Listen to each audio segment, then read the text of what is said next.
Hey guys, we are doing another mailbag tonight. I'm still going through a lot of the mail that has been sent in and dropping the occasional mailbag video here and there, trying to get them set up and rendered and all the fun stuff. So let's go ahead and get right into it. So I had somebody write in and ask, why do we predominantly see older games on the channel? Why don't we see a lot of newer games? And I'm pretty sure that I have answered this. I'm not sure in which video, mind you. I couldn't find an old recording of it, so I'm going to go into detail as to why we don't really see a lot of new games here on the channel. So first and foremost, we do have some new games coming. But as far as new games being the focal point of the channel, it is never going to happen. And that is mainly because new games just aren't jack shit.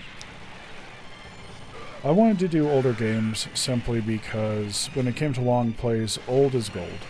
Quite literally. There was no online presence, there was no online requirement, there was no excessive patching, there was no excessive bugs. A lot of the time, like, we did have games that were buggy, but you know, it was something that wasn't as common as it is today. There was no, hey, buy this DLC. It was just you in the game. And when I decided to actually do long plays, I sat down and I said to myself, I really just kind of want to have a complete experience. I want these people to be able to sit down, have this experience, go, enjoy it, and feel like everything is complete. And so my focus was on old games, and then even to a certain lesser extent with some of the horror games that I've been playing, my mindset had shifted a little bit from older games to just complete games. So with modern gaming, it really just isn't jack shit compared to older games. With older games and stuff, the prospect of failure was so high that if you rolled out something that was overly buggy or incomplete, or if it just had a whole smorgasbord of bad decisions built right into it, a lot of the time the company would be forced to eat the cost. There was no, it's okay, we'll go ahead and just patch it later and try to make a success out of it mentality, like with what we have going on today. You were playing for keeps back then. And we saw that a lot with the gaming crash back in the 80s. A lot of companies were just producing garbage on a regular basis. So the gaming crash happened, and then Nintendo and Sega literally had to rise up out of the ashes, mind you, to rebuild the industry that we saw in the 90s and early 2000s. So we already know what happens when subpar garbage is delivered on a very regular basis. We experience crashes. People don't want to buy them anymore. So throughout the 90s and early 2000s, we were actually doing really good. We had a bunch of really innovative games and a bunch of really innovative ideas, and we learned how to work in 3D and just all the fun stuff. Life was good. And then starting with the Xbox 360, strangely enough, out of all things, we saw more of an online presence. So we saw more of a, we know that the game should be complete, but the other half is going to be DLC sort of mentality. Games became buggier. Download content became more of a prominent thing. And don't get me wrong, we had expansion packs and stuff back in the 90s and early 2000s, but they were practically whole other games in their own right. So, you're getting a whole new experience with it. And that's what really made them great, I think. Nowadays, you get some DLC, you play it for an hour, you're done. Back then, you got expansion packs. You paid a good chunk of change for it, and you played it for weeks, sometimes months, depending on what kind of DLC you got. If it was a map pack, you'd be playing it for months and months and months. If it was for an RPG, you'd be playing it for months and months and months. But gaming was a lot better back then. Developers and publishers understood that they had to deliver a quality product, because if they didn't, it very well could be the end of them. And so nowadays we don't really have that. And I think it's mainly the newer generations that kind of greenlit it a fair bit, because with older generations we were cantankerous enough to literally sit down and say, this is not okay, this game fucking sucks. Let's not go ahead and buy anything else from them, because the quality is subpar. We had to literally live a little bit dangerously, dare I say it, back then, and take a risk when buying games. I mean, yeah, you could always go ahead and return the game to the store and stuff, you know, back then, which was nice, but, you know, you still took a risk going and buying a game, because even returns can be haphazard past a certain point. So with modern gaming, starting from a 360 forward, it became a lot of how much can we go ahead and monetize these games. And we would also start to see the rise of the live service model, and that wasn't really that great either. So when you go and you look at it, you realize very quickly that the younger generations, they don't really understand that a game developer or a publisher trying to constantly soak you for money is not normal. So they've kind of fallen into this trap, I think, of it's okay for everything to have a battle pass, it's okay for the game to be excessively buggy, it's okay for servers to fail day one. Like, they spend so much time going and greenlighting bullshit that really shouldn't be happening, that it has, as the course of time has gone on, become the norm. So we now have single-player games that have passes to them and everything else, and a lot of the time the content is really bad. We have multiplayer games that are incredibly dysfunctional and living via the free-to-play model and the live service model as well, which is really just kind of it's very gross, I think. And so a lot of that actually damages gaming. I can understand being free-to-play and live service if you're going and you're a small studio and that's how you pay your games bills, to keep the light on and keep the the content flowing. Essentially, I can even understand some forms of monetization where it was a lot like Killing Floor 2, where Tripwire was like, okay, we're going to go ahead and offer the game at like $40, but we're going to have micros in it because we release free updates all the time. But a lot of the content that is released these days isn't really that great. It hasn't been for a while now. And so we would start seeing a lot of this extreme level of dysfunction during the Xbox One days, where every game was like, okay, well, we're going to go ahead and we're going to just release crap after crap after crap. And we're going to make it to where, even though we're releasing crap, that we're going to say that we're working on it, that we're going to patch it, you're going to get your hopes up, and then nothing's going to happen. And we would start seeing this out of companies like Activision, Electronic Arts, Ubisoft was a big one, where it was the gameplay is going to be mediocre and the content we release is not going to be that great. We're also going to have tons of microtransactions. Like, gaming isn't so much focused on how the experience is. Like, I don't really see too many devs utter the question, did the player have like a good or a bad experience? Most of the time when I go and I see publishers and developers, it's like, well, this isn't really making the money that it needs to be making to keep our shareholders happy.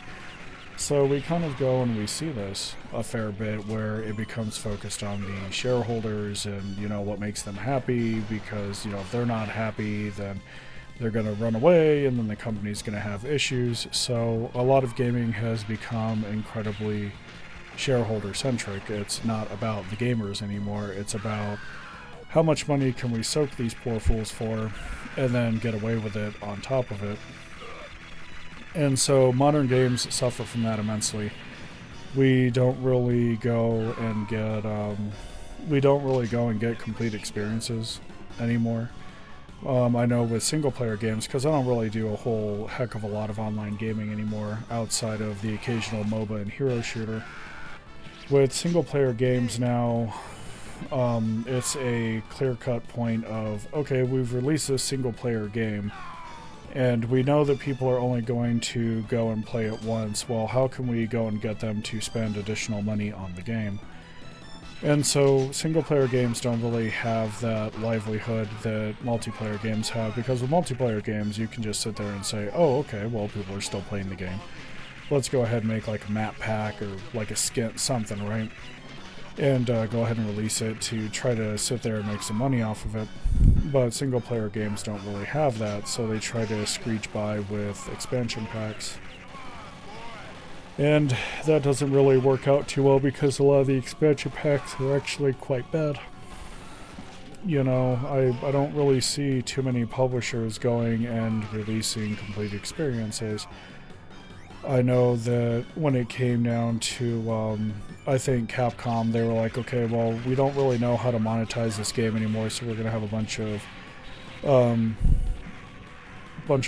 pretty much a bunch of bullshit mini games that you can go and invest in, and they weren't really that great. I mean, we saw that a lot with Resident Evil 7 and stuff, and then you had the microtransaction hell that was all of their fighting games. And that wasn't really that great because a lot of the fighting games, yeah, there was a strong online component, but people would also play offline quite a bit.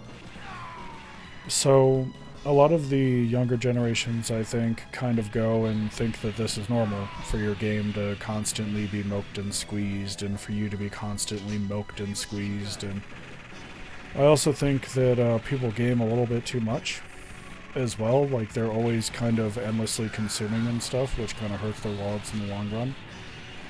Since a lot of newer games don't really have a lot of substance to it, what winds up happening is you go and you sit down and you're like, oh, okay, well, there's not a lot of substance to this. There's not really a lot of replay value. I guess it's time to go and get a new game. And so you go down to GameStop, you pay a little bit over $70, and, you know, you have your new experience ready to go, more or less, after patching it and everything else.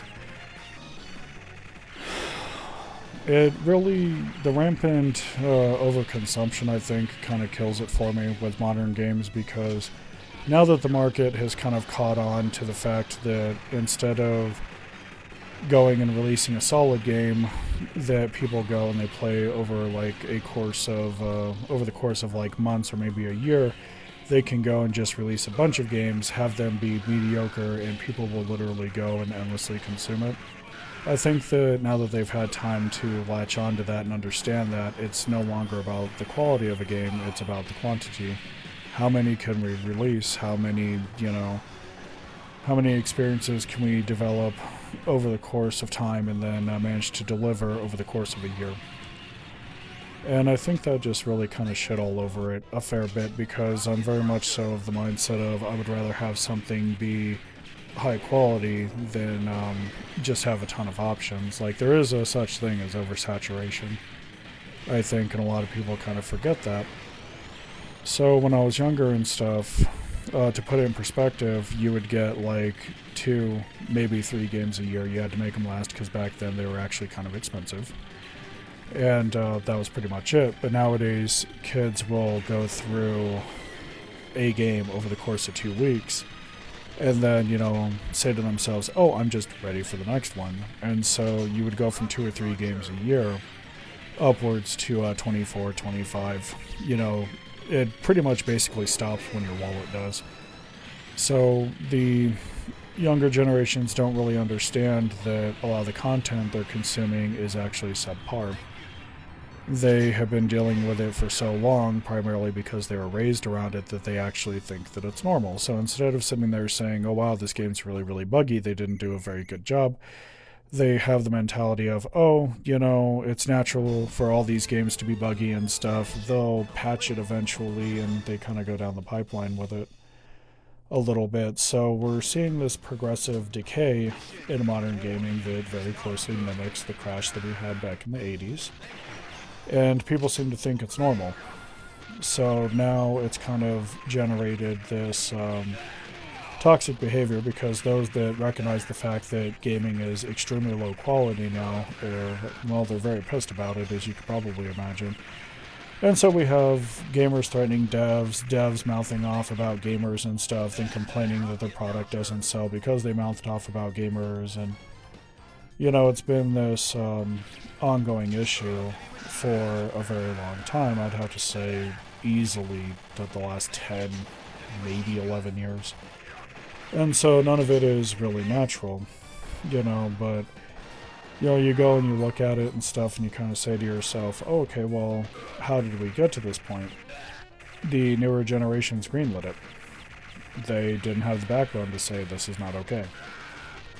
They just kind of kept going and brainlessly consuming because it was widely considered the norm, and they didn't question any of it. They didn't say, hey, this could be better. They didn't say, hey, you know, people shouldn't buy this, it's damn near unplayable. They just kind of kept on consuming, and it wasn't really that great. So the industry went and they latched onto it, and they said, oh, okay, it's perfectly fine for us to go and produce garbage. These people will still buy it. When it comes to any form of, any form of business, the clientele has to lead, essentially. Like, if you don't like something, you gotta vote with your wallet, quite literally.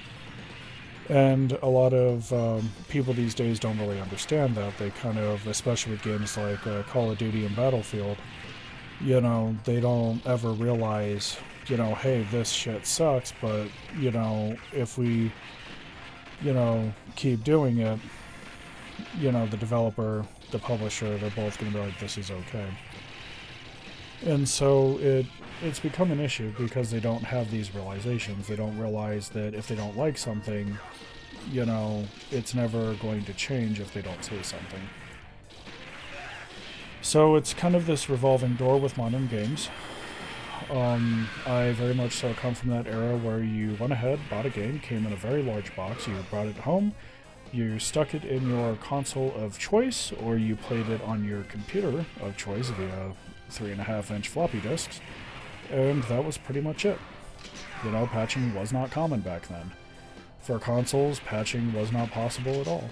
And so, you know, you had to literally sit there and just bring the game home, and whatever experience you got, because there was nobody later coming to save it, more or less, if there was something wrong with it. You had to be way more critical with what games you went ahead and picked out, you know, because you couldn't always return a game that you bought, you know, you didn't always have that luxury. Especially if you were younger and your parents were having to take you to a brick and mortar store to go and exchange it or get the cash back. I know that some companies like Babbage's actually had a very strict policy when it came to going and exchanging software. But you had to be more mindful of what you bought back then. Because coming out of the gaming crash of the 80s, everybody was still very fatigued from it. You know, they were just kind of standing around saying, good God, you know, any of these games could be awful. Which, even in the 90s, rolling up to the 2000s, we had our fair share of stinkers, especially if you ever purchased a game that was made by a company called LJN. You know, everybody remembers the Rainbow of Terror. You know, it's not like it was anything new at that point. But yeah, new games are actually pretty awful. I don't really do a lot of new gaming myself. I game on the Switch a fair bit, but I think where the gold is at these days is largely in the indie sector. There's a lot of indie devs out there that are making super small games that are really, really amazingly good, and so I have gravitated my support over to them the last while, and so a lot of the games that you'll see for the long plays on the channel are indie games. As far as AAA gaming, it is some of the worst. As far as like playing games that are published by Activision and EA and Ubisoft and even 2K, you know, the quality a lot of the time is subpar. And so they try to justify it by saying, well, you know, we're spending all this money, we deserve to get money back, but it's very clear that it's just a lot of bloat at that point. So yeah, modern gaming is not going to be something that you see super often here on the channel. I just kind of want to go and deliver complete experiences to the best of my ability. And with modern gaming being largely incomplete, bug-riddled, and just plagued with various issues that I just don't really want to deal with, and with how modern gaming is conducted overall, it just doesn't really feel like it's a worthwhile investment or endeavor to me anymore. So yeah, that's why we don't have modern games. And let's see here, next question. Okay, we've been over that. We have already been over that. We've been over that.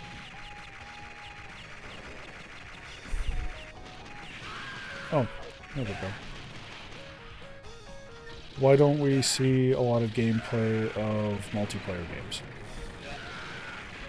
Well, to be honest with you, you do. You're just not aware of it, I think. Most of my multiplayer offerings are quite literally in the clips system. I do not do long plays of multiplayer because, in all honesty, it makes no sense. The reason why it makes no sense is because for long plays, I've always considered them a story-driven, singular experience. You know, when you go and you look at long plays and stuff, you sit down, and, you know, you're going to want to go and just have that one single experience in a single go. And so you literally go and you focus on delivering the adventure and stuff, like Resident Evil, Silent Hill, all of that, and I feel that multiplayer games cannot offer that. You know, like, multiplayer games are nice for a quick adrenaline rush, but they're not particularly good to go and do long plays of. Like, I largely view multiplayer gaming and long plays to be incompatible in that regard. So, when you go and you look at it and stuff, you know, and you realize, hey, I just kind of want to focus on this single experience, you realize very quickly that you're never going to see long plays of any sort of multiplayer offering at all. So I feel that another reason why I don't do long plays of any sort of multiplayer title is because they're really, it's very unpredictable, I think, and it would save me a lot of aggravation to just go and do single player. With multiplayer games, even if it was like a multiplayer story-driven game, I feel like there's too many variables at play, largely. When you go and you look at multiplayer games and you decide, hey, I want to film this, something could go wrong very, very easily. And so, with me filming single-player games, I can, if anything goes wrong, I can just say, okay, I goofed up. Revert to save, whatever the hell it is that you need to do to go and try to correct the error. A little bit of tweaking, tuning, maybe some re-rendering, and then you're good to go. With multiplayer, there is no such thing. You fuck up on multiplayer, you're doing the whole damn thing all over again.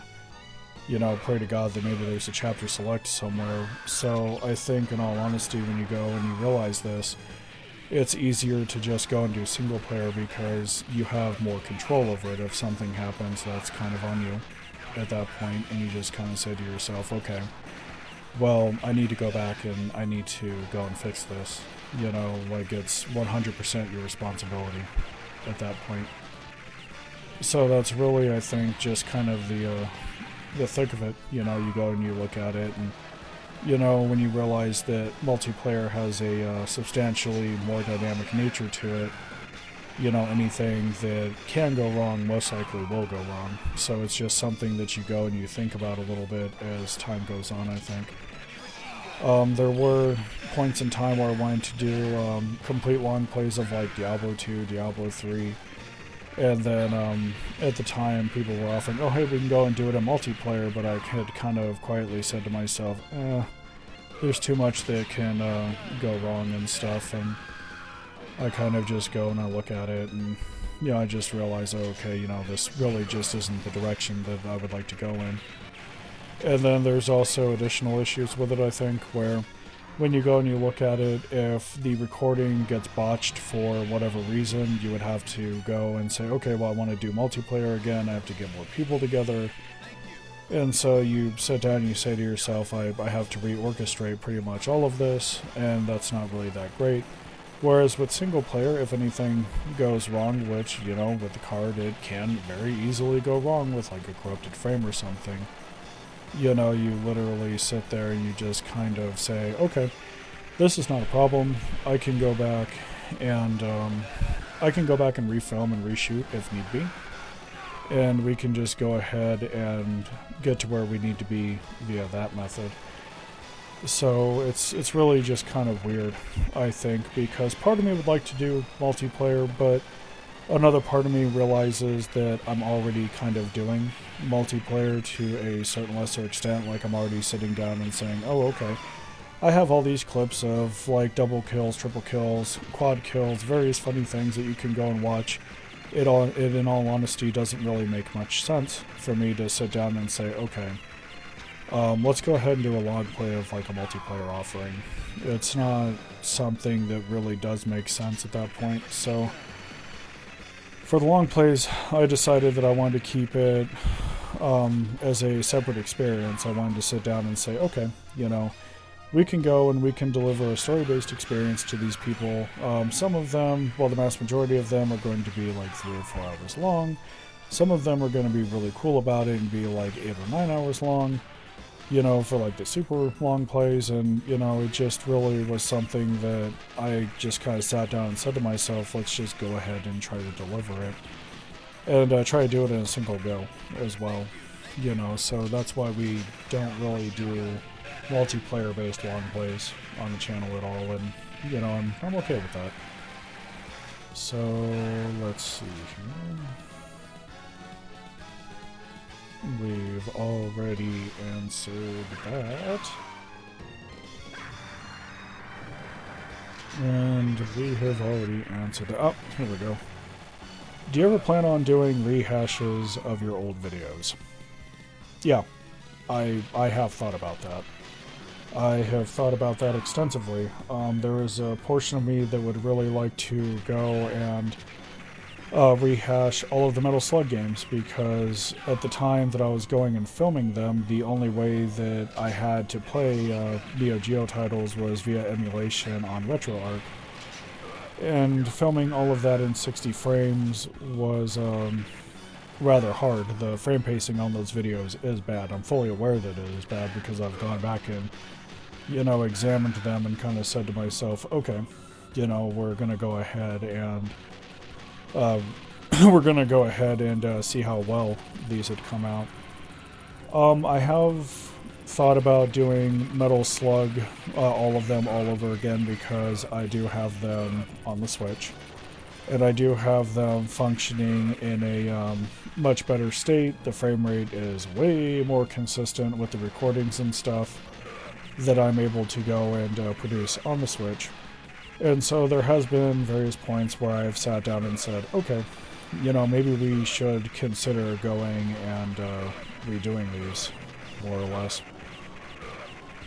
I don't know what I would call them, in all honesty, because initially they were for the Summer of Arcade special that I did back in like 2022.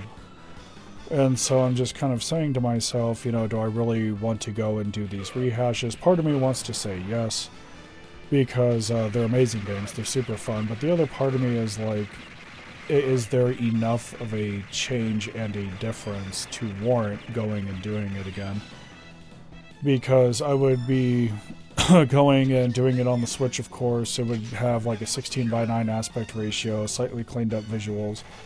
It would be a much more different experience compared to what I was doing on the emulator that I had at the time, well, RetroArch. And so there would be some changes and stuff, but I really just don't like doing redos of games that I've already done, and I consider the Metal Slug franchise largely done, because I pretty much did all of them, short of the one on the DS, which I'm still looking for a proper way to actually go and capture video off of the DS, given the 3DS, since that's what I'm running it on. Given the nature of the handheld and stuff, I would have to modify it pretty extensively to be able to go and capture it, and the process would be relatively involved, I think. Other games I have wanted to go and redo because I've looked at them and I've said, I have more skill now. And these initial cuts are just really, really bad. And so with that, I just kind of go and I look at it and I say to myself, okay, I have more skill now, maybe we should go and do it. But it's been a lot of questioning the last while, because part of me wants to go ahead and keep looking forward and saying, hey, we have all these games that we can do, all these new ones, I want to invest in this and that, part of me really gets excited for it. But the other part of me is like, okay, well, the older shots that I have done, they deserve love too. I'm capable of doing these particular games better now with better rendering, a full-blown capture card, and I think that's kind of the curse of going and having hardware jumps like that, where you go and you swap up your entire assembly and stuff and go from there, because you're kind of tempted, I think, as a creator to go back and say, hey, I want to go and redo this, because I can make it better now and, everything else. But no, I have considered it. I know that it is something I would not mind dabbling in. At some point, I just do not know what titles to do, and that's pretty much it. So, I may do it in the future, I may not, I honestly don't know. So with that thought in mind, that is going to be a wrap for this particular mailbag. I think I've got a little bit of mail left over for 2024. I may try to tackle it, I'm not sure yet. So for all those that came out, I appreciate your time and your effort, and as always, by all means, please remember to be good to yourselves and each other. I'll go ahead and see y'all later.